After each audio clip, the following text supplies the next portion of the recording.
But I want to show you the cover of the brand new issue of Townhall magazine, Fast and Furious Exposed.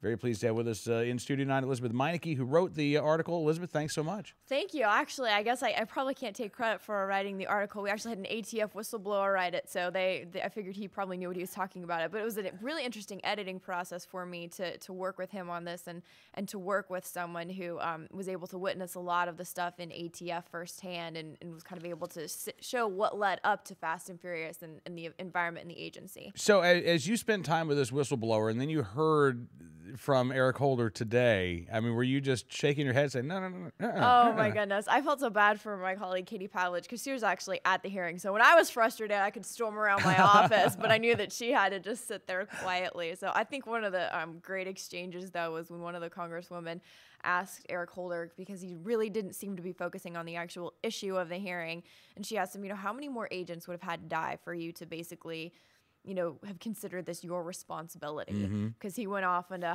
all these reasons why we should be thanking him for the great job that his Justice Department has done. So right, yeah, Anne-Marie Burkle, and again, and Holder got very, very upset. How dare you? I mean, there was a lot of these moments where, now look, you could say that the question by Representative Burkle was an emotional question. It was designed to, I don't want to say provoke Eric Holder, but, again, he had this very calm demeanor. He was very placid, except when he was passionately defending himself. And so, I don't think it's unfair to want to try to, get some emotion out of Eric Holder. I mean, shouldn't you be angry? He says, I'm angry I'm very angry about this, Elisabeth. Fundamentally flawed, mistakes were made. But he never showed any passion. Except when it was, look, I am the Attorney General of the United States, and I deserve some credit for the things that I've done over the past 3 years. I mean, it was an odd performance. Well, I think that, too, it shows someone's true colors. Like, when when their feet are held to the fire that way, I think that, he felt, I mean, if he really does feel like he has something to defend on his record, well, gosh, I mean, we're even on farther, separate pages than I thought that we were. But, I think it's a lot of times things, too, that we see kind of coming out of Obama himself, or where, his cool is actually ruffled a little bit. His feathers are ruffled a little bit. And he starts to get kind of not only defensive, but they say things that kind of reveal how they think about themselves. And again, I know that you've made this point that really the focus wasn't so much on Brian Terry. It seemed with Eric Holder, it was on Eric Holder himself. But, yeah. I mean, that sends, both Katie and I just up the wall and the crazy. We actually made a list a couple months ago, because we would get so frustrated with everything coming out of the DOJ and the things that they would choose to prosecute and then choose to ignore. We made a list of everything that they've, prioritized, things like, prosecuting Arizona, right, immigration law, the DOJ making harsher requirements or much more enforcing people who are trying to protest outside of Planned Parenthoods and such. They've tried to crack down on them. Meanwhile, going after Gibson Guitar. Exactly, Gibson Guitar, that was on that list as well. Reopening prosecution of CIA interrogators, or at least reinvestigating them. And meanwhile, you're ignoring Fast and Furious and the Black Panther case. So we kind of sit there and we look at their priorities, and then to hear Eric Holder come out and say, you should be thanking me for what we've done. And to, I actually have the list hanging up on my bulletin board. And as soon as he said that, I looked at that list and I was like, well, that's really interesting, because I have a list of all of your supposed accomplishments. I mean, I guess, Liz, you should be thanking him for giving you so much stuff to write about. That's very true. I mean, he gave us a very timely magazine cover. So unfortunately, I mean, I obviously wish that, we would have never had to do it, but this is the case, and it's important for people to know about it. Absolutely. So what does this whistleblower say about the corruption within Maine Justice? Well, he said that it's been going on for several years, and one of the hardest things is ATF seems to expend the most energy on going after whistleblowers. Who are trying to clean things up.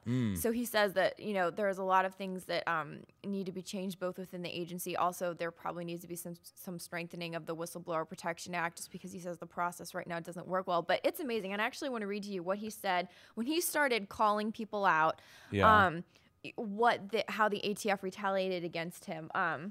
He was told, let it go or you'll wake up tomorrow, signed in Fargo, North Dakota. And this was 38 days after he had been told he was a model agent and he was exceeding all expectations. Overall, in this process, he's received 6 reprimands or attempts to deliver reprimands, 2 suspensions, an attempt to refer him for a psychiatric evaluation, and a 6 to 12-month detail out of state for which the only 2 agents assigned were himself and another agent who had filed formal allegations against the agency. Well, meanwhile, there were only 20 volunteers for the detail nationwide, so there were definitely other people who could have wanted to do this.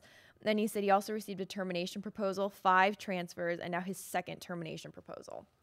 So basically the ATF's pattern is when these whistleblowers kind of come out and try to say, hey, wait a minute, we're breaking the law here, we need to clean things up.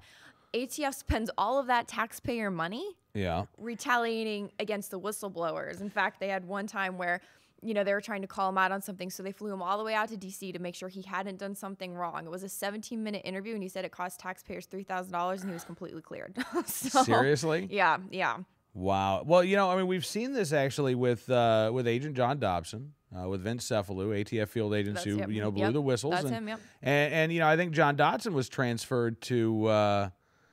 He's been transferred out of the Phoenix office. I forget where he was transferred to, but it was a matter of he had to sell his house, he had to move his family, and it was not a plum assignment, by any stretch of the imagination.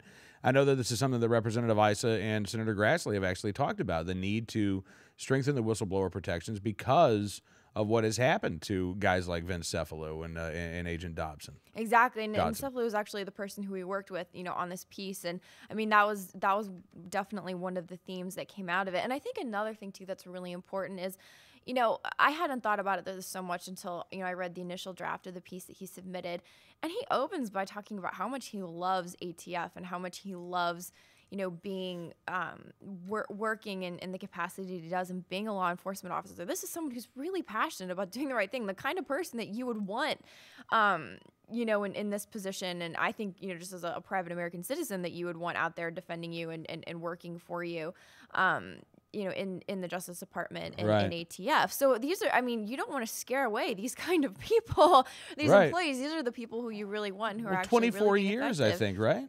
Exactly. I think he has 30 years as a law enforcement officer and 24 years with ATF. And I think he has a master's. This gentleman has a lot of credentials to back up what he says. And ATF recognized that too. And that was one of the most ironic things of the piece was that, ATF had been praising him. And then all of a sudden when he said, wait a minute, there are some things that we need to be doing differently. That's when they came back and said, guess what? Your life is going to, be pretty miserable from here on out. And what's really sad about that is that, again, these are the people who have been disciplined. When you look at that, there was a chart at one point that one of the defenders of the administration held up today trying to prove, or trying to make the point, I guess, that, there has been action. There has been action taken. And you see, transfer, resigned, transfer. Nobody's been fired over this. The people who actually have been hit the hardest are the people who actually went public about Fast and Furious. Exactly. And not only that, that's another thing that Vincent says in this piece. There are a couple of people who were very culpable for Fast and Furious, and at least 2 that he mentions here had reports filed against them for misconduct or things that they hadn't been doing correctly in their jobs.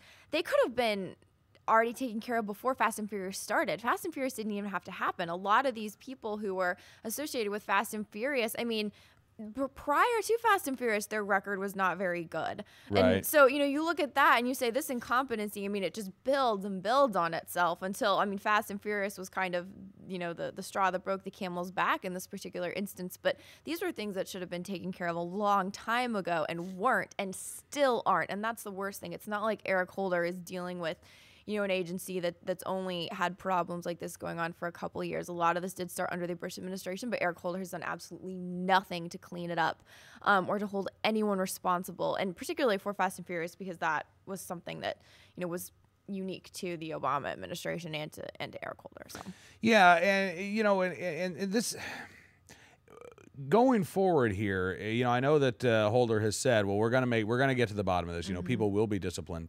But when you spoke to Vince Cefalu, does he have any belief that that things can change as long as Eric Holder is still running the Justice Department? We didn't get into that specifically. I do think that one thing that he does think will be very helpful, and I know that this came up in the hearing today, was to get someone permanently in charge of ATF.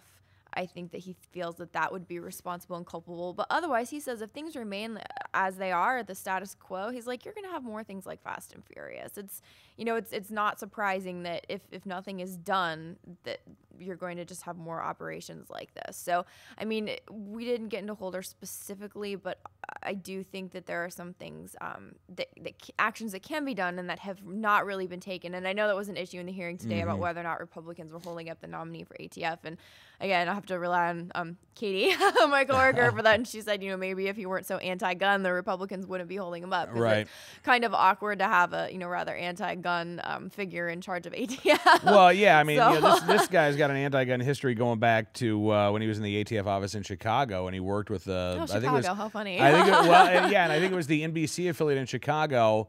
Did a you know, real scare piece on semi-automatic firearms, and they actually took a machine gun out, and he's there with the machine gun, and you know, never corrected the record that you know, these were semi-automatic firearms. Never talked about the difference between a semi-automatic and a, you know, fully automatic. It was pretty bad. I mean, it was kind of gross actually to see, and that's, you know, this is that guy's Andrew Traver's background. So I think there are reasons, as you say, why this hasn't been brought up for a vote, because I don't think he has the votes to pass. And again, it's not like we've seen. Frankly, it's not like we've seen the president, you know, hit this hard. He didn't say in the State of the Union address, "We need to confirm Andrew Traver."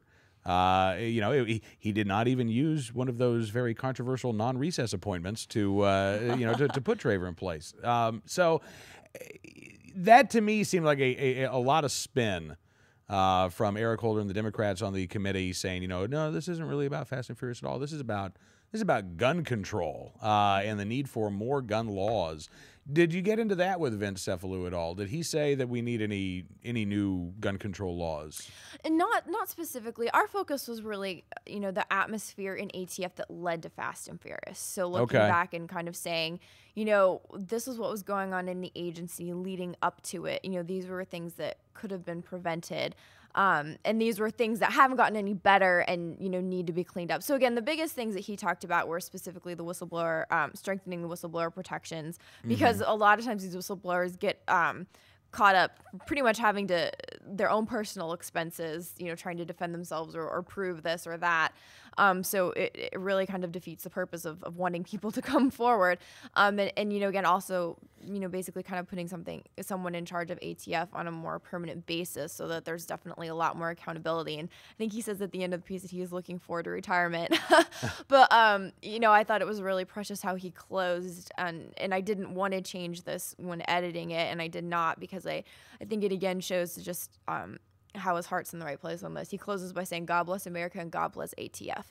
So even after all of the awful things that he's gone through, you know, this betrayal by the agency that he loved, and, you know, gave much of his life's work for, you know, he still believes in, you know, he's not jaded in the sense of, oh my gosh, I just can't stand anything about ATF. He's saying, you know, God bless them. Let's get this thing back on its feet. And I think that that's really encouraging for people to hear as well, because it is kind of hard to just, you know, look at all of this that was allowed to happen and look at, you know, all of the people that are dead as a result of this, and not kind of want to throw up your hands and just scream and, you know, go hide away under a rock. Right. So I thought that was very unique, the way that he chose to close the piece. Absolutely. Well, again, this is out on newsstands now.